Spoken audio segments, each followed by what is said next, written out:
I want to say something right, and I want to say it plainly, because I've watched enough videos on this little tablet my granddaughter set up for me to know that most of what older people are being told about their bodies is coming from people who have never lived in one of these bodies. Those doctors you see online, some of them are wonderful, genuinely wonderful human beings. But they are 43 years old. They have never been 80. They have never woken up at 2 in the morning with legs so heavy and swollen they felt like they were filled with wet concrete. They have never sat on the edge of a bed in a nursing home room at 5 in the morning, alone, wondering if that room was going to be the last place they ever called home. They have never felt the specific, particular terror of watching their own body become something they no longer recognized, something slow, uncooperative, and frightening. I have. I lived every single moment of that. And I am here today, 100 years old, living alone in my own house with my own garden, my own kitchen, and my own front porch, to tell you what actually worked. Not what the textbooks say, not what the clinical studies say in the abstract. What worked inside a real body, in a real life, when everything was on the line. So if you are over 60 and your legs feel heavy by mid-afternoon, if they swell by evening, if you feel that bone-deep fatigue that no amount of sitting down seems to fix, if you have been told by someone, even a doctor, that this is simply what getting older feels like, stay with me. Because I was told the same thing, and I refused to accept it. And I was right to refuse. Before I show you the 5 movements that gave me my life back, leave your first name and your age in the comments right now. Just those 2 things. I read every single one, and I want to know who I am talking to today. The year I lost everything, and how I got it back. I was 79 years old when my daughter found me on the kitchen floor. I had not fallen. I want to be clear about that. I had simply sat down because my legs would not hold me anymore, and I could not figure out how to get back up. My legs had been swelling for over a year by then, heavy and thick from the ankle to the knee by the time the afternoon came around. I had been shuffling more than walking. My balance was unreliable. And the fatigue was unlike anything I had ever known. A kind of exhaustion that lived in the legs, specifically, a leaden, waterlogged weight that no amount of rest could seem to lift. My daughter, God love her, panicked. The doctors used the words I had dreaded my entire adult life: level of care, assisted facility, monitoring. And because I was frightened, and because the floor had taken something out of me psychologically that I had not yet recovered, I agreed. I spent 11 months in a nursing home in Columbia, South Carolina. I'm not going to speak badly about the facility. The people who worked there were kind, the food was adequate, I was safe, but I was also disappearing. I could feel it happening, the slow, quiet erosion of the person I had been.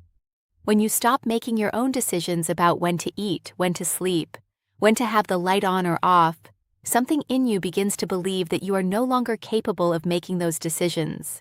And when you believe that, your body starts to follow that belief. I watched other residents decline in that place, not because their bodies gave out, but because their sense of themselves gave out first. I refused to let that happen to me. There was a physical therapist at the facility named Marcus.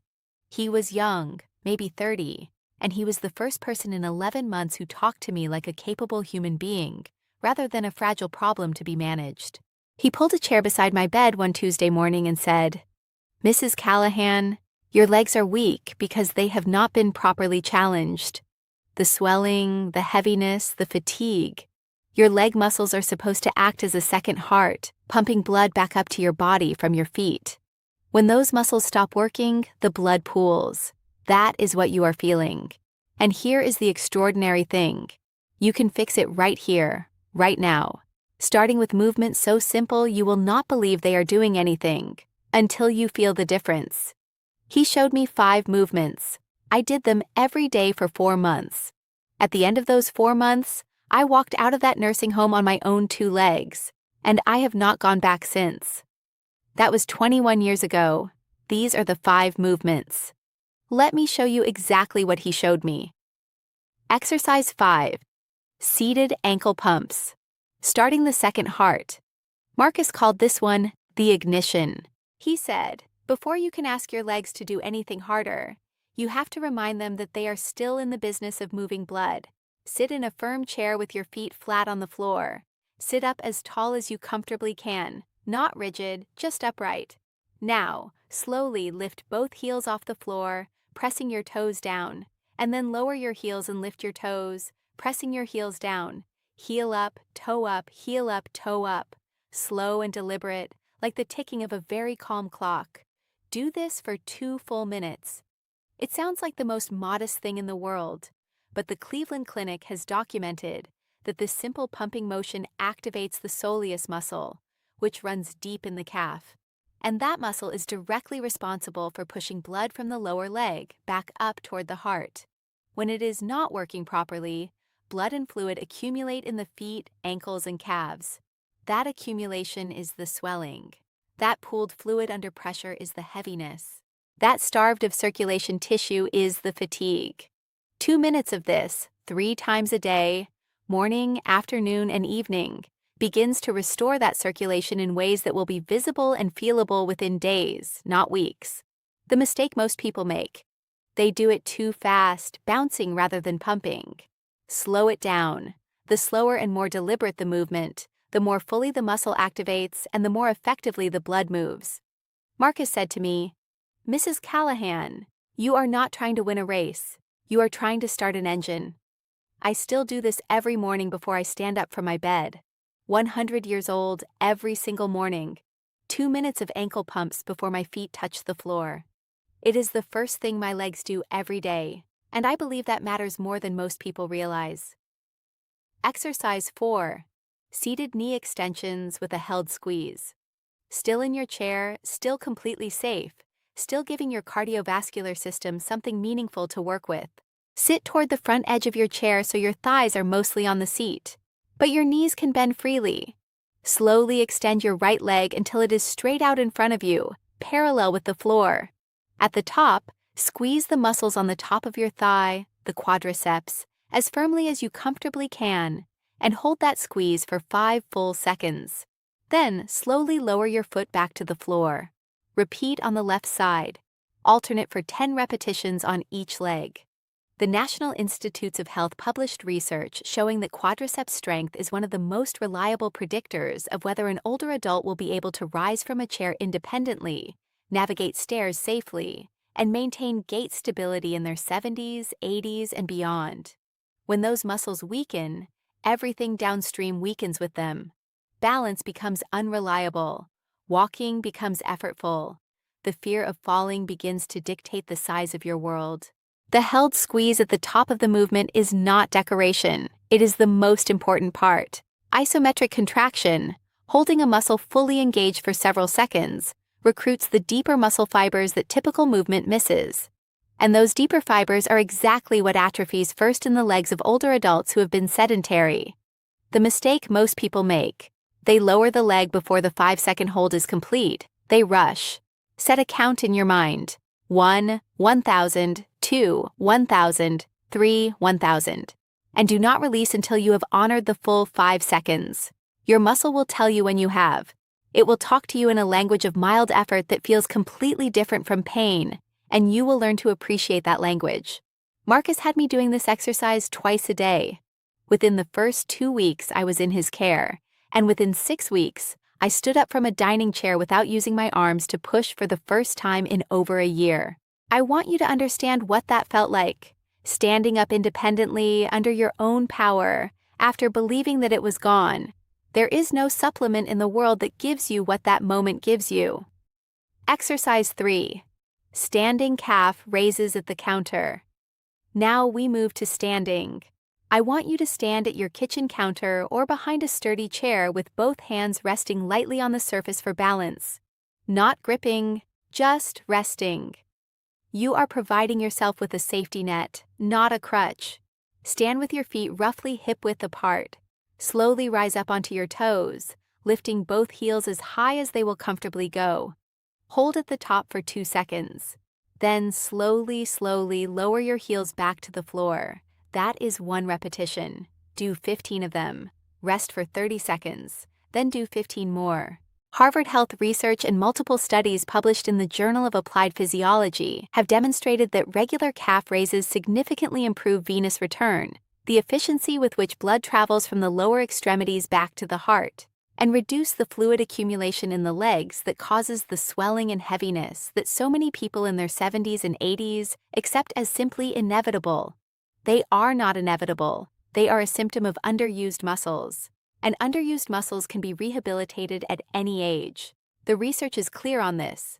Marcus was clear on this. And my own 2 legs at 100 years old are clear on this. The mistake most people make: they let their heels drop quickly. The lowering phase of this movement, the slow, controlled descent of the heel, is where a significant portion of the benefit lives. Fight gravity on the way down. Take 2 full seconds to lower. Your calves will feel this in a way that the fast version simply does not produce. If rising onto both toes is uncomfortable, start with just raising onto your right toes, tapping the left foot lightly for balance, then switch. One side at a time is completely valid and completely effective. Exercise. 2. Sit to stand. The most important thing you can practice. Marcus looked me in the eye one morning and said, "Mrs. Callahan, if you can practice one movement every single day for the rest of your life, let it be this one. Because the day you cannot stand up from a chair on your own is the day you lose your independence." This movement is exactly what it sounds like. You sit in a firm chair, you stand up, you sit back down slowly, with control, with intention. But here is how you do it correctly. Scoot to the front edge of the chair. Place your feet flat on the floor, hip width apart, feet slightly behind your knees. Lean your chest forward, what Marcus called the nose over toes position, so your weight shifts naturally over your feet. Then press through your heels and rise. No pushing off with your hands unless you truly need to. At the top, stand fully upright. Squeeze your glutes gently, then slowly lower back down with control until you are seated. 5 repetitions. Rest. 5 more. The Mayo Clinic has called this movement the sit-to-stand transition, one of the most functional assessments of lower body strength, balance, and independence in older adults. It works the quadriceps, glutes, and core simultaneously. It trains the exact neuromuscular pattern your body uses dozens of times every day. And when practiced regularly, it rebuilds precisely the strength and confidence that makes independent living sustainable. The mistake most people make: they drop into the chair instead of lowering with control. The lowering, the eccentric phase, is arguably more beneficial than the rising. Resist the pull downward. Take 3 full seconds to lower yourself back to the seat. Do this 5 to 10 times every morning before you leave the kitchen.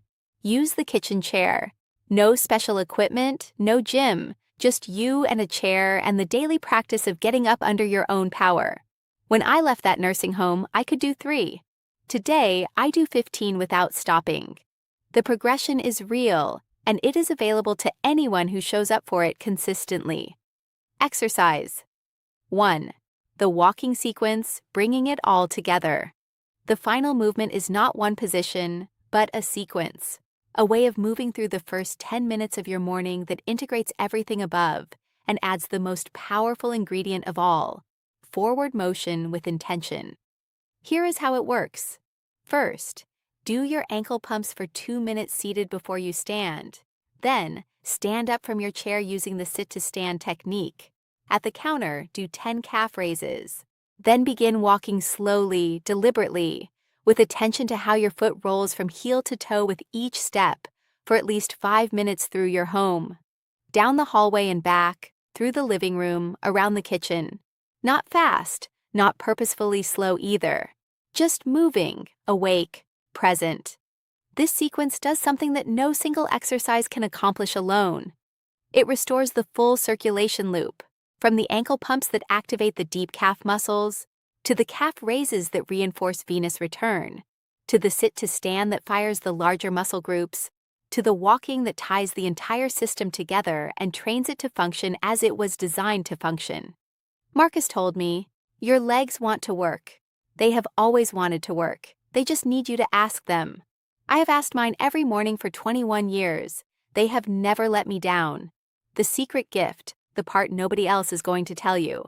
Now, I need to tell you something important, something that took me a long time to understand, and that I believe is the single most valuable thing I can share with you today. Everything I just showed you, those 5 movements, that morning sequence, all of it, that is 30% of why I am healthy. I said 30%. Science has now confirmed what I knew in my body long before I ever read a research paper about it. Human illness is 70% mental and 30% physical. 70%. That means the most powerful medicine available to you right now is not in those exercises. It is in your mind, your spirit, your sense of who you are, and whether your life still has meaning. I did not walk out of that nursing home because my legs got stronger.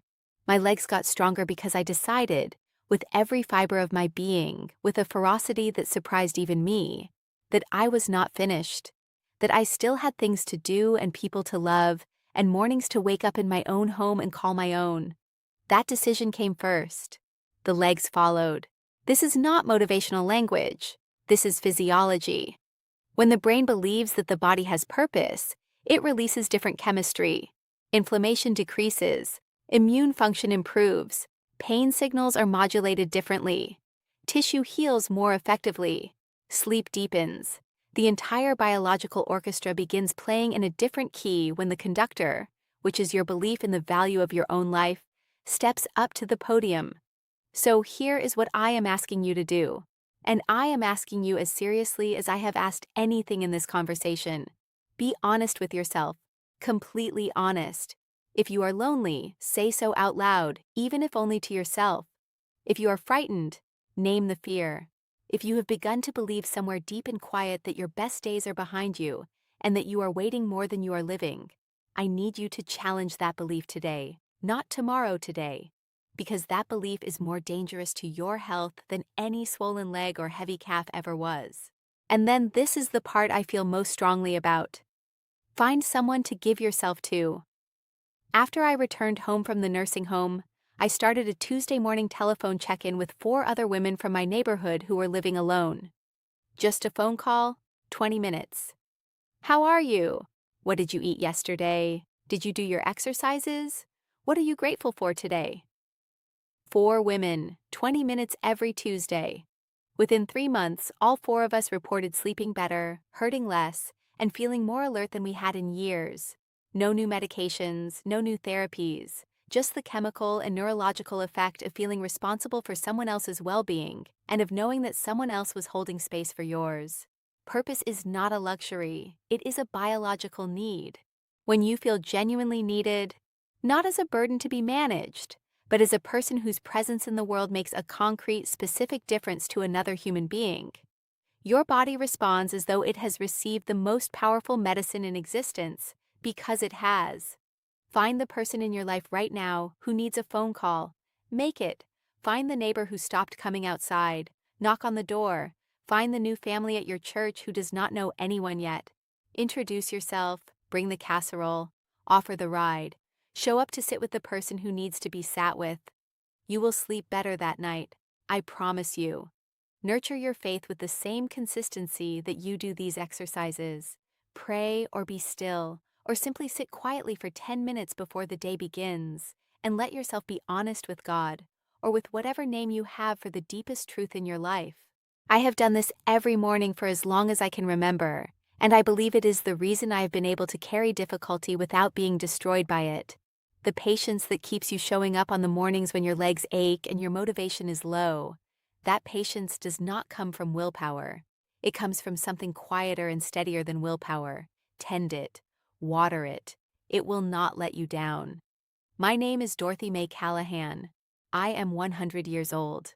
I spent 11 months in a nursing home at 79, and I walked out under my own power, and I have been walking ever since. The doctors on YouTube are wonderful, but they have not been 80. I have been 80 and 90 and now 100, and I am telling you from that place of actual lived experience. Your body is more willing than you know.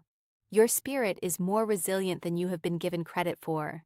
And your life right now, exactly as it is, still has something significant left to give and to receive. Start with one movement tomorrow morning, just one. Do it the next day too, and the day after. And somewhere in the doing of it, day after ordinary day, you will find something you thought was gone. It was never gone. It was waiting. Tell me in the comments which symptom speaks to your experience the most right now: the heaviness, the swelling, or the fatigue. Just one word is enough. And if this reached something in you today, share it with someone who needs to hear that walking out is still possible. Subscribe, because we are not done talking yet.